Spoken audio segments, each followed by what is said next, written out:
Gee, I can't wait till I go to high school. Don't you say that. Don't you ever say that. Stay here. Stay as long as you can. Hey guys, this is Coach Lawrence coming at you live from deep in the underground basement where the government cannot hear what I am saying. No, I'm just kidding. Actually, I am here at Woodridge, and today, as you can see, we are going to be talking about the events that led to the Civil War. And guys, we have a fun-filled roller coaster of a lesson for y'all. This is going to be a review somewhat of some things that you have learned, but then also you're going to learn a lot of stuff. Okay, but just to set you guys up for what you're about to see, I was exaggerating a little bit on the roller coaster and fun field.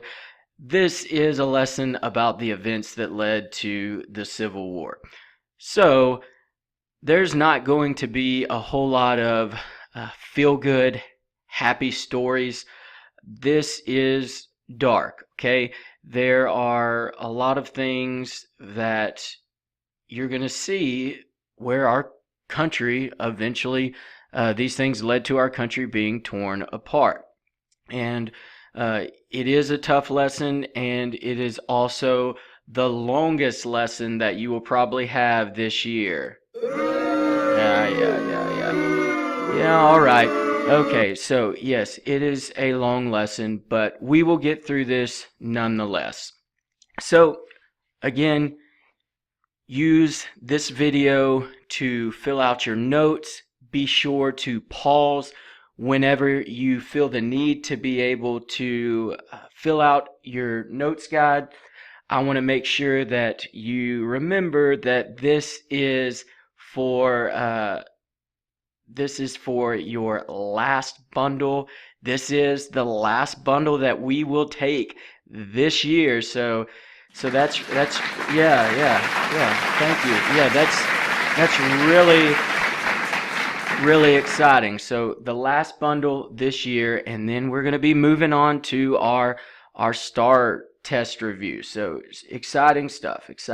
So remember, anything in white you do not need to write down, white or black, and anything that is in color you need to write it down.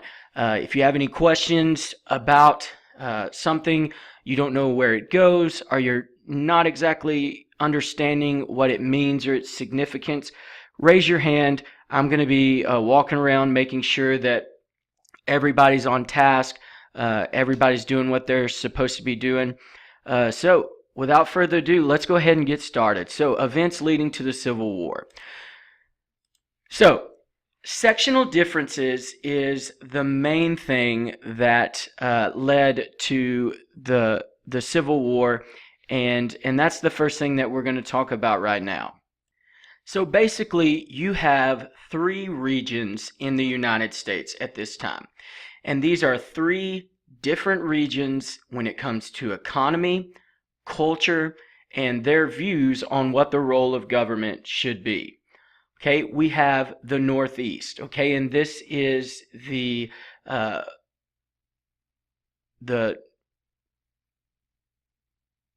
New England and the Mid-Atlantic area that you learned when we were talking about the colonies. Yeah, I had like a long pause there. It's like I had a seizure or something. I don't know.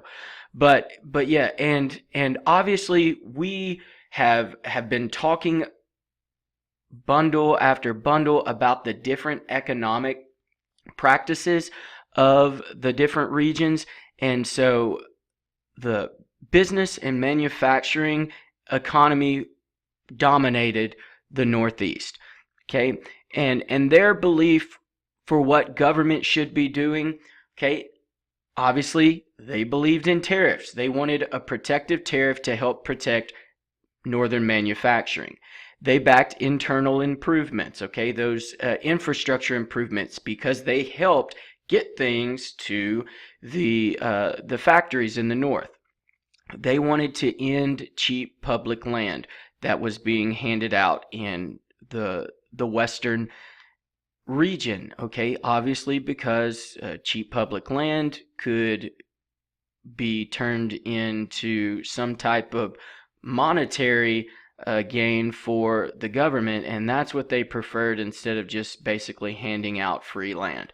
Okay, and then they were increasingly nationalistic, meaning that they were in favor of the government as a whole, the federal government. They viewed that as most important, what was better for the entire of the United States. Okay, and then we have the South. And the South at this time was huge in growing cotton. Remember, we talked about that with the invention of the cotton gin, the increasing demand of raw cotton, which led to the increasing demand for slave labor. And so the South becomes the world's, almost supplying half of the world's cotton. And so their beliefs in the role of government, they opposed tariffs, they opposed government spending, and instead of being supportive of what was best for the whole of the United States, they were increasingly supportive of states' rights. So the fact that the state gets to choose for themselves what is best for them. Okay, and then we have the West. Okay, and the West is a fairly new region to the United States. Okay, this has only come about as we've gained territory from France and territory from Mexico. So the West was frontier. So basically people just moving out, making a living for themselves. Mining, meaning that in California, people were mining for gold and other types of metals. And agriculture. As people moved out, they had small farms that they were developing and creating homesteads as they moved out to the West. All right, and I know this is a lot to write down, so if you want to pause right here and get all this stuff down, now would be a perfect time. All right, so what was the main reason for these economic differences? Okay, so we've talked about this several times, and I want us to really focus in on this because I want you thinking in your head, what was the main reason for these different regions having economic differences? And if you said, I hope people just like said it out in their mind or in their head. I hope the word that came to mind was geographic differences. So geography. Geography was the main reason that these different regions had different economies, and with that led to differences on all these other different categories as well. So, sectionalism. Sectionalism is defined as when a nation is divided by its interests, attitudes, and overall lifestyles. And so you're looking at those three regions, and those three regions are all different based on what they're interested in, their attitudes towards certain things, and their overall lifestyles. So all of that could include culture, economies, and overall views on what the government should be doing, just like we looked on the previous slide. So there you see the map of the different regions in the United States at the time. And these are the 5 different topics that led to sectionalism. And we're going to talk a little bit about each one of them in depth later on in the lesson. So if you want to pause and write those down, now would be a great time to do it. So, how does sectionalism relate to the Civil War? And this is the effect there. The economic and cultural differences, as well as westward expansion, caused more tension between the North and the South. And that's a big deal, that word tension. It's been building ever since slaves came over and people started shipping slaves in when they first came into the British colonies in 1619 in Jamestown. So that tension had been building and building and building, and ultimately it gets us to what we're talking about today, the Civil War. So tariffs, this is review. You should know this, and that's why I'm only having you write down the two names of the tariffs. So the tariffs were protective tariffs that the South was totally against. Tariff of 1828, better known as the Tariff of Abominations, and the Tariff of 1832. So what these tariffs led to was the nullification crisis. And so what the doctrine of nullification stated was, specifically South Carolina was the leader in this. South Carolina could nullify or cancel, nullify, that's a vocabulary word, nullify or cancel a law they thought was unconstitutional inside that state. So that was led by John C. Calhoun, who was the vice president under Andrew Jackson. But the doctrine of nullification, as we know, did not lead to secession then, but it was a glimpse as to what would happen if there were future disagreements between states. And so I love this graphic right here. It shows the wall of the United States Tariff Acts of 1828, 1832, and as you can see, the nullification doctrine was successful in breaking down those tariffs, as they would agree to a compromise tariff. So South Carolina didn't secede in 1832. However, you'll see that it was still very much in the works for future events. All right, reform movements, and we just got finished talking about reform movements, but these reform movements had a huge impact on sectional tension between the North and the South. So religion and the Second Great Awakening, because if you'll recall, the Second Great Awakening had a huge impact on abolition. And when people are becoming spiritually awakened and they're starting to see things as good and bad, sin or good works, and they start to see slavery as a sin. And we'll talk about where that started in just a second. Schools, okay, there's education reform, so people are starting to get more educated. And so when people start getting more educated, that could be dangerous to a practice like slavery. Women, as women are pushing for the right to vote, they are likely to be more in favor of reforms like some of the ones we talked about, but mostly abolition, because women can understand what it is like to be treated as a second-class citizen or not be given rights that they believe that they are entitled to. Workplace, the Industrial Revolution leads to workplace reform, labor reform, better treatment of workers as far as wages and hours and stuff like that. And then obviously the reform movement of the abolition of slavery. So the abolition movement wasn't just being against slavery, it was actively being against the practice of slavery. And this is what really led the push against slavery in the North, was people actively being against slavery and not just saying that they were against it. So, how does the reform movements relate to the Civil War?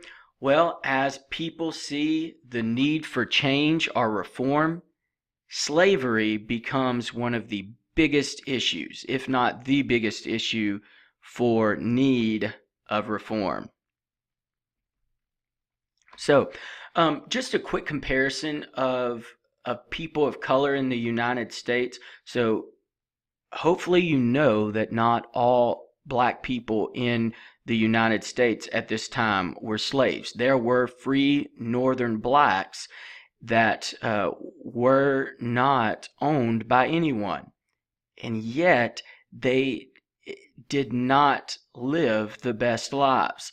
They had to deal with constant racism and fear of being captured, and we'll talk about that in just a second. They got the worst jobs, the lowest paying jobs, so they were some of the leaders in the abolitionist movement. Okay, and then obviously the slaves in the South, they labored in fields, they worked in the owner's homes. Some had skilled jobs in factories that were in the South. However, those wages were sent back to the owner. They didn't get to keep the money for themselves. They had their basic needs met as far as food and housing, but they were valued as property. And we'll talk about the whole idea of them being property and not citizens or people a little bit later when we talk about the Supreme Court case of Dred Scott versus Sanford. So, opposition to slavery. Many Northerners were racist, yes, and it's needs to be noted that it wasn't the South was racist and the Northern people were all against slavery. That was not the case. Okay, there were a lot of people who were racist in the North, and this was a major problem for abolition. Okay, and the South defended the practice of slavery. They said that their economy depended on it, and you have this whole idea of the antebellum South, meaning that it was part of their culture. Ever since the slaves came in 1619 to Jamestown, you see slaves in the South. And so this was just part of their culture, and they believed they were doing, as backwards as this sounds, they believed they were doing a service for these slaves, because these slaves otherwise would not be able to take care of themselves. And so they thought that by the slaves staying on their property and working for them and them taking care of their basic needs, that they were actually doing a good thing for the slaves. And then also the federal government had a gag rule, and the South simply refused to debate slavery. And so this gag rule was adopted by Congress, and slavery, the issue of slavery, could not be brought up on the floor of Congress. And so this was a huge opposition and a huge hurdle for the abolitionists to have to deal with. So, causes for the abolitionist movement. So, as I mentioned, the whole idea of slavery being a sin doesn't start with the Second Great Awakening. It goes back to the Quakers, and if you'll remember, the Quakers founded the colony of Pennsylvania. So the Quakers were the first group to say, hey, this isn't right. This is a sin. And so they challenged slavery on religious grounds. Okay, you have the Great Awakening ministers believing it was morally wrong and that your actions towards it or your inaction towards it matters. Okay, and then as I said, women. Women played a big role as reformers because they understood what it meant to be treated unfairly. And then westward expansion. So as new territories became part of the United States, it was a huge decision as to whether or not these new territories would be slave states or free states. Because and we talked a little bit about this a few bundles ago when we were talking about the acquisition of the Mexican cession and of Texas. It could throw off the balance of slave states and free states, and that would be a huge victory to one side or the other if they were able to gain more states that were in favor of their side. So, the Underground Railroad. So we're going to watch a short video about the Underground Railroad and Harriet Tubman.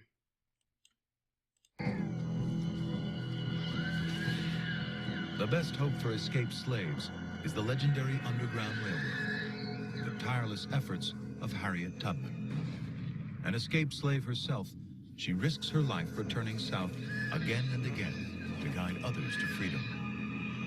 A masterful escape artist, Tubman will do anything to avoid capture, even keeping babies quiet with opium. Harriet Tubman is the Moses of our people. She was a wanted woman. She was a hated woman, reviled by the white South. Just imagine you have gotten out of slavery, you've escaped, and yet you come back. You have the courage and the care about other people to come back into a hell.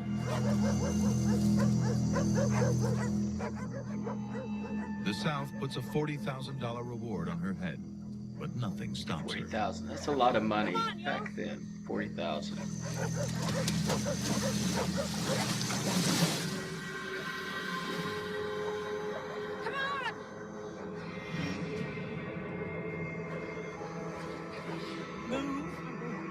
Ooh, oh, get him, girl. Yeah. Come on, he ain't turning back. All right. Tubman She is pulled a one of gun on America's him. first civil rights activists. In the same month she dies, Rosa Parks is born. Ooh, that's a- Frederick Douglass and Harriet Tubman threaten everything the South stands for. Tens of thousands of slave owners had to deal with for the first time the fact that these people are going to rebel. She was far more effective as the symbol that they feared than the few hundred that she saved. Nearly 60,000 slaves will escape, up to a $50 million loss to their owners. But it symbolizes much more.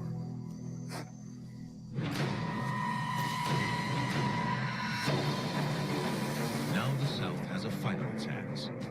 They're prepared to do whatever it takes to preserve their way of life. The fight for the soul of a nation is just getting started. So, yeah, the Underground Railroad. So, the Underground Railroad was a network of secret routes and safe houses used by slaves to escape slavery. And so, this was led by, as you saw, Harriet Tubman. And she's one of the most heroic women in American history. And so, I love the quote, and they don't say it in the video, but the quote is something to the effect of, I never ran off the tracks and I never lost a passenger. And I think that when you think about Harriet Tubman, you can't help but just be astonished by her bravery. The fact that she escaped slavery and yet came back time and time again to help people find freedom, and I think it's so admirable. So the Underground Railroad, as you see, was a series of routes, and all of these were leading to the north. So leading into Canada, and Canada would be the ultimate goal, you'll see, as to why, because there were still a lot of issues in the North, even if you escaped from the South. But this was run by both black and white abolitionists in the North. Uncle Tom's Cabin. So I've got a video for Uncle Tom's Cabin for you guys.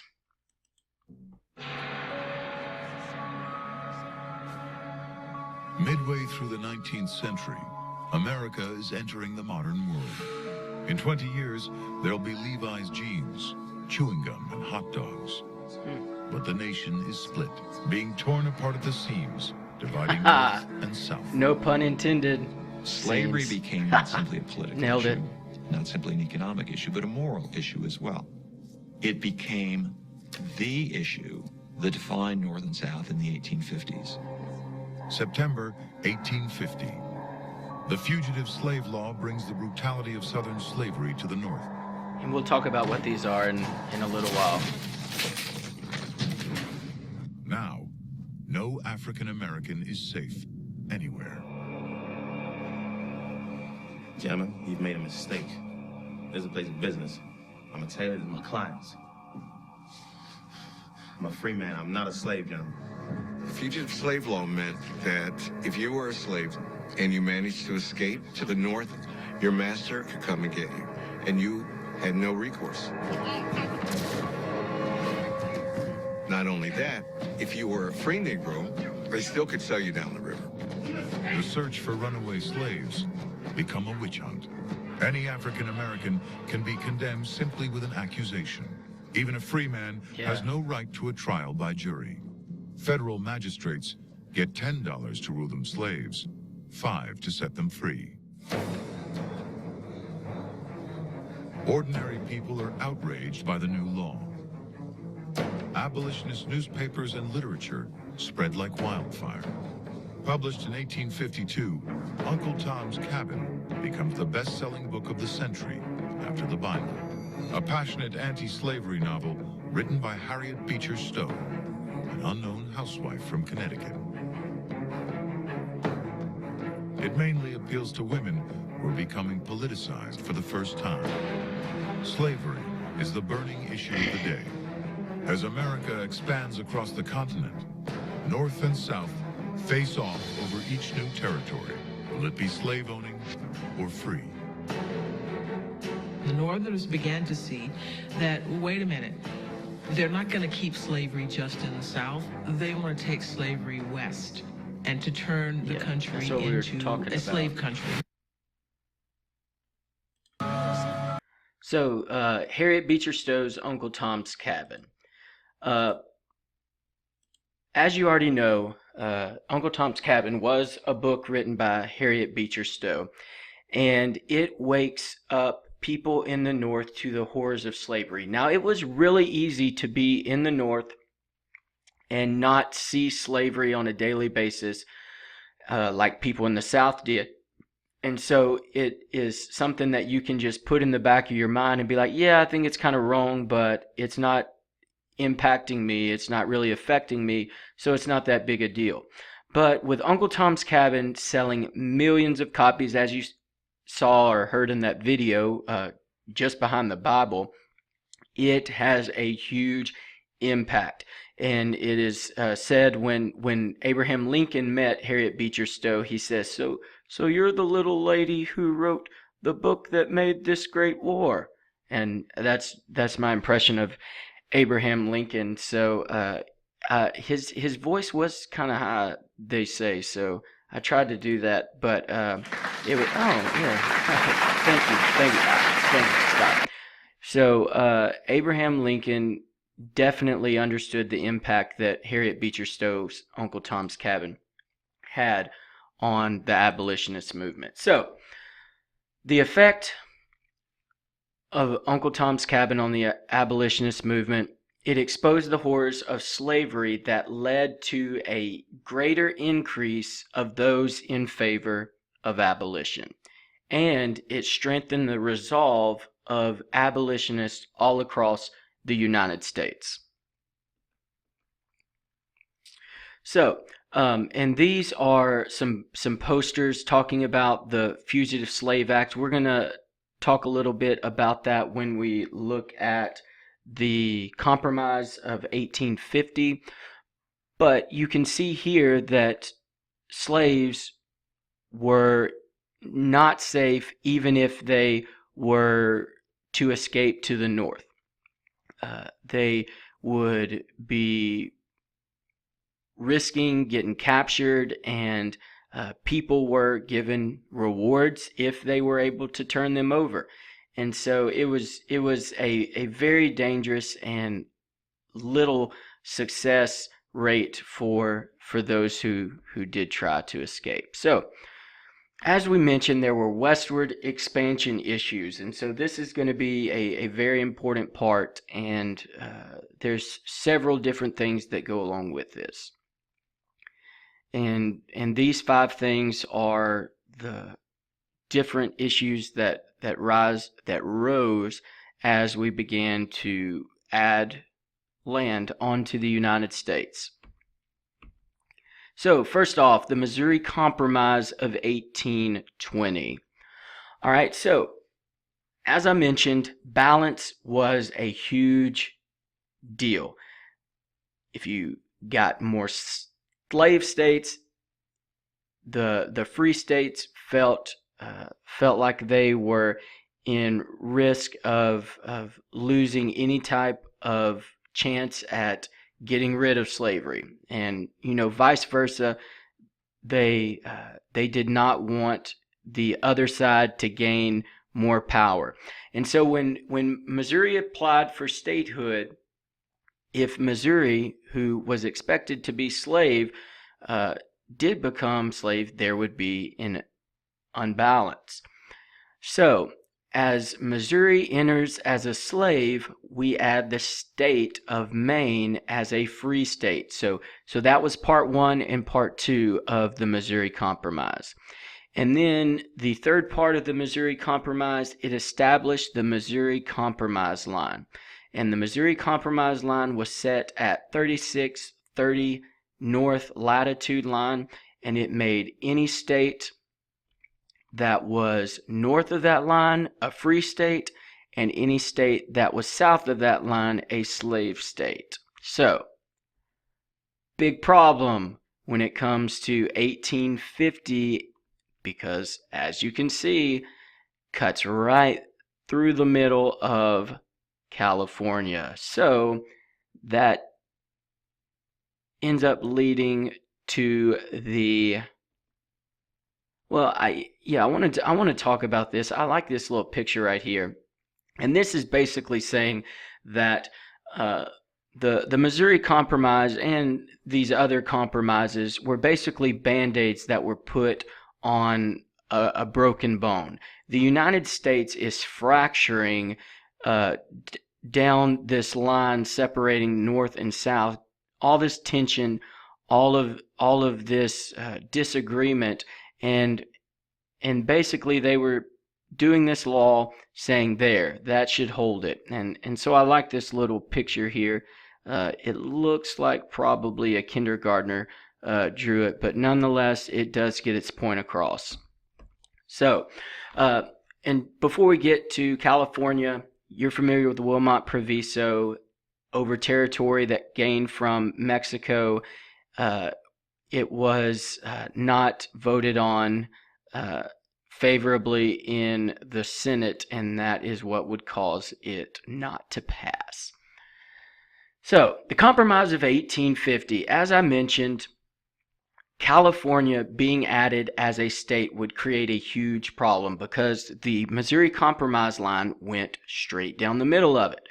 And so, the Compromise of 1850, proposed by Henry Clay, was meant to satisfy the South and keep the North happy as well. That's what a compromise is, right?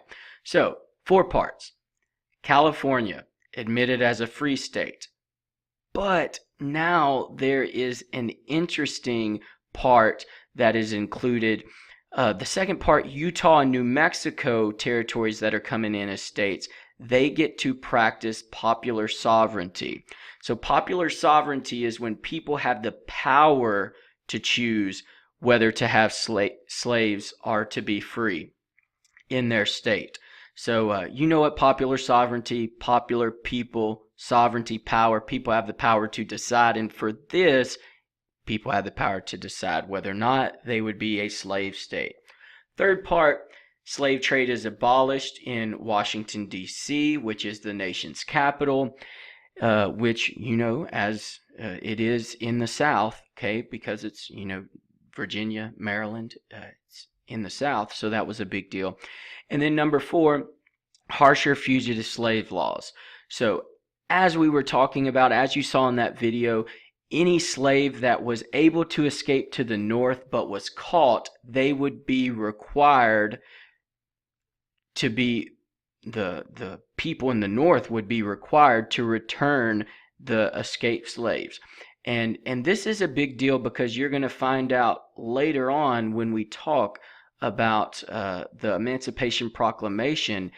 The Emancipation Proclamation was an answer to the fugitive slave laws and what the United States law that required the return of escaped slaves. So the effect of the Compromise of 1850 is that abolition gained support in the North. There you go. I moved that a little bit. So yeah, so abolition gained support in the North. Because of this, the North realizes that slavery still has a chance, and the fugitive slave laws are not going the direction that the abolitionists want them to. So abolition continues to increase. And there you see a poster for the fugitive slave laws. And I just want to mention that not only, and this is what this is referring to, not only were freed escaped slaves in danger of being captured, any person of color could be accused of being a runaway slave, and they would be sent back to the South and sold as a slave. And there's a movie about it called 12 Years a Slave. Was from a book. If you want to read the book, I have it in my library, and I would love to share it with you. The Kansas-Nebraska Act. So, Kansas and Nebraska are divided into 2 states from the Nebraska Territory, and they also get to practice popular sovereignty. Okay, so President Franklin Pierce signs the Kansas-Nebraska Act into law, and it effectively repeals the Missouri Compromise, because if you're looking at the Missouri Compromise, these states should be free. However, they are allowing them to choose. So it repeals the Missouri Compromise, of 1820. And that's what this is talking about. What difference does popular sovereignty provision of the Compromise of 1850 and the Kansas-Nebraska Act make? States whose slavery law was once predetermined by the Missouri Compromise would now decide their own law. Bleeding Kansas. So, oh yeah, there we go. There we go. Kansas, and it is bleeding. Yeah, nice graphics. Cutting edge graphics there. So, Bleeding Kansas, as Kansas gets to decide whether or not they are going to be free or slave, groups send people to Kansas to vote and fight for the cause. And this is where we see the introduction of John Brown. Missourians cross over to fight for slavery, and then John Brown, an avid abolitionist, comes to stop slavery, and he believed that he was sent by God to stop slavery. And you're going to see how far he took that here in a little while. He and his men killed many people in this struggle, and this only served to widen the gap and create more tension between the North and the South. So Kansas enters as free. Way to go, John Brown. John Brown helped Kansas enter as free. Oh, there you go. I love this. A Tragic Prelude by John Stewart. Tragic Prelude. Prelude to what? Yeah, absolutely. Tragic Prelude to a Civil War. And this is actually displayed on the Kansas State Capitol in Topeka. So, James Buchanan looks just like Anthony Hopkins to me. If you look up Anthony. Ah, there he is. Anthony, don't they? Yeah, doppelganger's crazy. Yeah, anyways, Scott versus Sanford. So we're going to watch a short video about Dred Scott versus Sanford. In the 1850s, the United States was headed for civil war. Tensions were high over the expansion of slavery in the American West. In Kansas, for example, bloody fighting erupted between northern and southern settlers who fought to establish Bleeding Kansas as either a slave state or a free state. In the midst of all this fighting, Northern abolitionists were preventing slave catchers from forcing runaway slaves back into slavery. Chief Justice Roger Taney and the court thought they could prevent civil war with the 1857 decision in Dred Scott v. Sanford. Historical context is important in understanding this landmark case. Congress had been trying for decades to resolve the tensions between slave states and free states through carefully crafted compromises. For example, the 1820 Missouri Compromise allowed Maine to enter the Union as a free state and Missouri as a slave state. The compromise also banned slavery in the Louisiana Territory north of the 3630 parallel, while allowing it in territory south of that line. Dred Scott was a slave who lived in Missouri and eventually moved with his master to the free states of Illinois and Wisconsin. When Dred Scott's master moved back to Missouri, Dred Scott sued for his freedom, claiming that he became free when they moved to the northern free states. The Supreme Court agreed to hear the case, as they hoped it would settle political tensions surrounding slavery. Chief Justice Roger B. Taney, a supporter of the South, wanted a firm united action against northern abolitionist sentiment. So, in ruling on the case, he arrogantly tried to settle the highly charged issue of slavery himself once and for all, rather than see Congress, which had debated the issue carefully for decades, plan out a solution. In a controversial 7-2 decision, the court decided that African Americans were not citizens. Therefore, they did not have the right to sue in court. Wrong. Writing the decision for the court, Taney incorrectly and stubbornly claimed that the founders believed that African Americans had no rights which the white man was bound to respect. Wrong. He ruled that Congress did not have the constitutional authority to ban slavery from the states, and therefore the Missouri Compromise was unconstitutional. Taney decided this despite Article 4, Section 3 of the Constitution, which reads, Congress shall have power to dispose of and make all needful rules and regulations respecting the territory or other property belonging to the United States. Because of the Due Process Clause, Taney wrote, slaveholders could take their property wherever they wanted, and slavery could not be prohibited in any state or territory. Wrong. One of the dissenters, Justice Benjamin Curtis, correctly asserted that free blacks were citizens with the right to vote in 5 states at the time of the founding. He wrote, it would be strange if we were to find in the Constitution anything which deprived of their citizenship any part of the people of the United States who were among those by whom it was established. Contrary to Taney's intentions, the Dred Scott decision significantly heightened sectional tensions between North and South and contributed to the coming of the Civil War 4 years later. The case is seen as an infamous travesty of injustice and one of the worst decisions in the history of the Supreme Court. So, Dred Scott versus Sanford. Sorry about that. Dred Scott versus Sanford. So, as you know from the video, Dred Scott was a slave in Missouri, and after his owner took him up north, he sued for his freedom. So, the vital questions the Supreme Court had to answer. Could Scott, in fact, sue? Was he a U.S. citizen who was able to sue? Was slavery a state issue? And being in a free state, in fact, make him a free man? So, the part that I want you to write down is the legal importance of Dred Scott versus Sanford. and that is found under the effect. It expanded the reach of slavery by declaring slaves property, and the government could not control private property. The political importance was that it obviously increased sectional tension, and the historical impact was that the Supreme Court decision was canceled out when the 13th and 14th Amendment were passed. Example of checks and balances. 13th and 14th Amendment overrule a Supreme Court decision. That's check of the Congress on the judicial branch. So, John Brown's raid. So we're going to watch a short video about John Brown's raid. Wants to light the fuse. October 1859. Passionate in his hatred of slavery, Brown prepares to take the fight into the heart of the South. His plan, to capture the federal arsenal at Harper's Ferry, Virginia.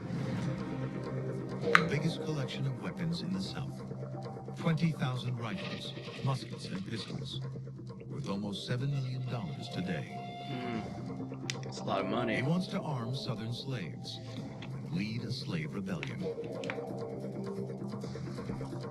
He's fighting alongside his 5 sons, all of them willing to die for their cause.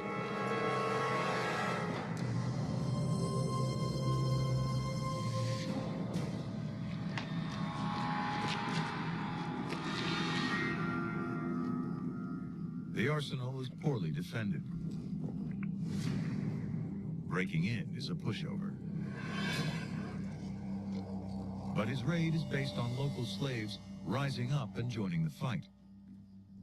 He needs a small army to carry off so many weapons. Without slave reinforcements, it's a suicide mission. Word gets out, and local townsfolk attack the arsenal. Not a single slave joins Brown and his men. They are trapped, fighting for their lives. I want to free all Negroes in the state. I have possession of the United States Armory. And if the citizens interfere with me, I must only burn the town and have blood.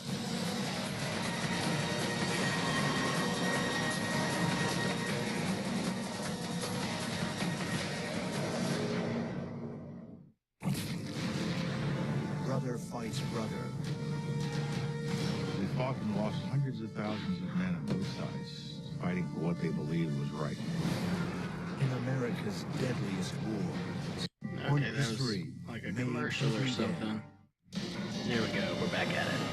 Radical abolitionist John Brown is trying to inspire a slave revolt. No slaves have joined him, and now he's trapped.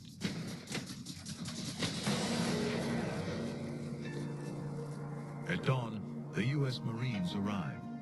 They storm the arsenal under the command of Colonel Robert E. Lee. Hey, Robert E. Lee.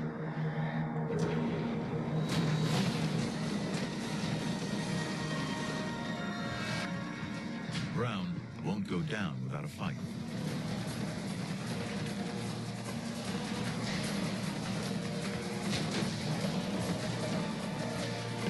The soldiers overwhelm them.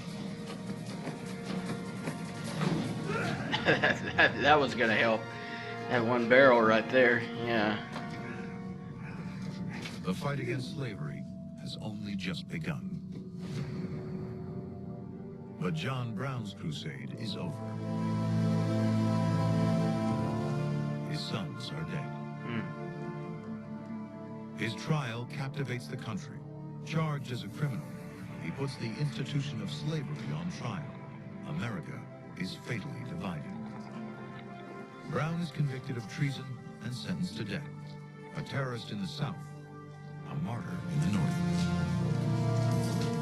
He's executed on December 2nd, 1859.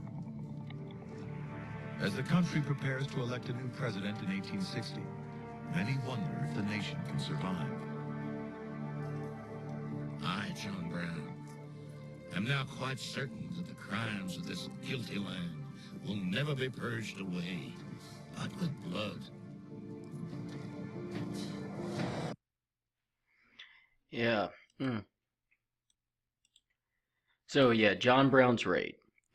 He raided a military weapons storage in Harpers Ferry, Virginia.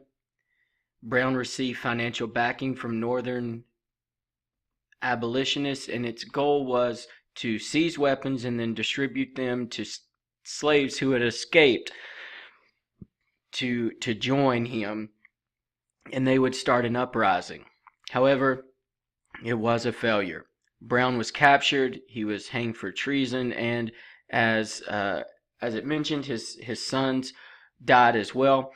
The North viewed him as a martyr against slavery, and the South viewed him as a terrorist. So this had a huge impact because although it did not have the effect that he wanted, there were stories going around the South that that slaves were escaping and cutting their masters' throats in their sleep, and then going off and joining this uprising, which was not true, but it did create a panic and scare in the South. So that's John Brown. And that was that quote that he said, "I, John Brown, am now quite certain that the crimes of this guilty land can never be purged away but with blood." And these crimes were slavery. And then my favorite quote was his quote before he was hung. It says, "Now if it is deemed necessary that I should forfeit my life for the furtherance of the ends of justice and mingle my blood with the blood of my children and with the blood of millions in this slave country whose rights are disregarded by wicked, cruel, and unjust enactments, I submit. So let it be done." This man was willing to die for what he thought was a just cause, and that just cause was ending slavery.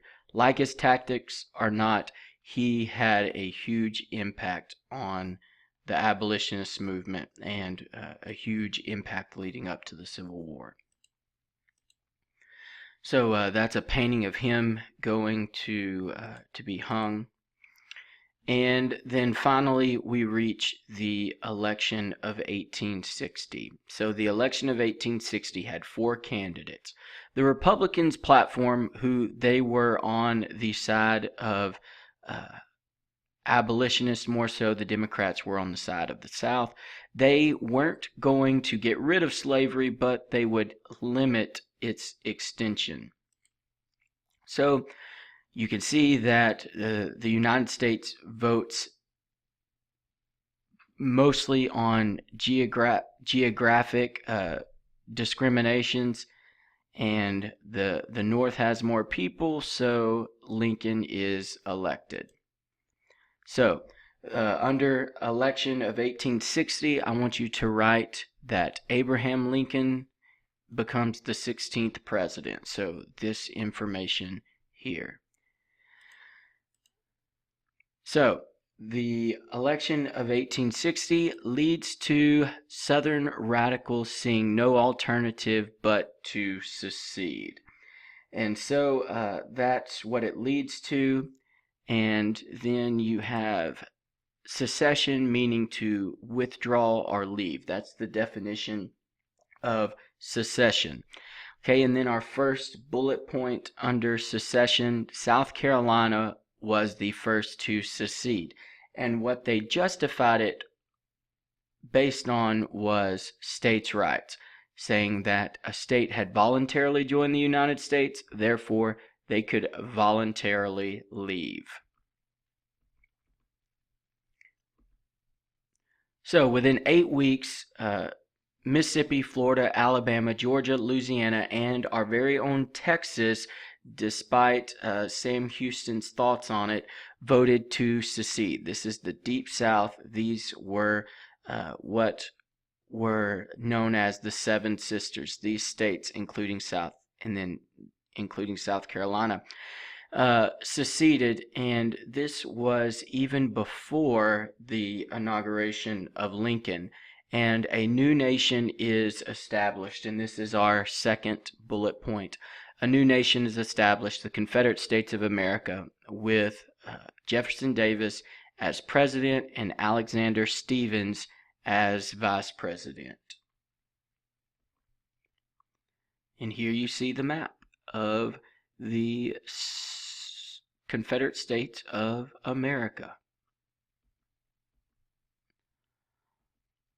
All right, so as I mentioned, the South left before Lincoln's inauguration, and we're going to do a little assignment over Lincoln and Jefferson Davis's inauguration. But his stance was that he would not interfere with slavery where it existed. However, slavery would not be extended. You'll see this in the language of his inauguration. He did not believe that the South legally could secede from the Union, but he did not want to provoke a war. However, Fort Sumter. Hi, my name is Matthew Pinsker. I'm a historian, and here are a few things you need to know to sound smart about Fort Sumter. When we think of But not sound cool. All right, yeah. Fort Sumter, we think about the opening of the Civil War, the first shots fired. This is a fortification in Charleston Harbor, South Carolina.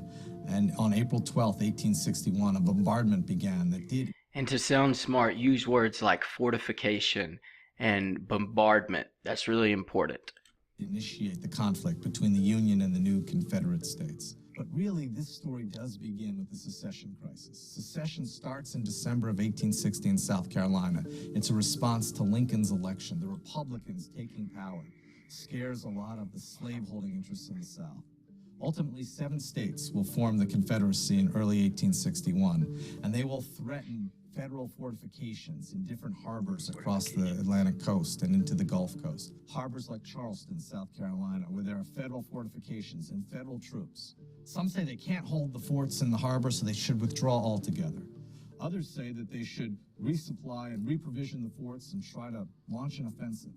Then there's a middle way, an idea that perhaps if they offer humanitarian relief, offer provisions but not arms, they might be able to prevent the Confederates from firing on the fort, but still have symbolic hold of the fortification in the harbor. That's what Lincoln decides to do. He notifies the Confederate government, which he still doesn't recognize as legitimate, through back channels that he plans to re-provision the fort with humanitarian supplies. The Confederates decide they're not going to allow this to happen. They consider it an aggressive act against their sovereign claims. And so General Pierre Beauregard orders the surrender of the fort. Major Anderson declines to do so. On April 12th, Beauregard's forces begin a bombardment. It's going to last for about 34 hours. During that bombardment, both sides are firing away at each other. No one is killed. But clearly, Anderson and his men don't have... I think a horse died, actually. ...armaments to hold out against it. And so Anderson is forced to negotiate a surrender. The Confederates took control of Sumter, and this is what launches the American Civil War. Young people in large numbers came out and joined what became known as the Red Guards. These... the Red Guards. Sounds interesting. So, it has begun. April 12th, 1861...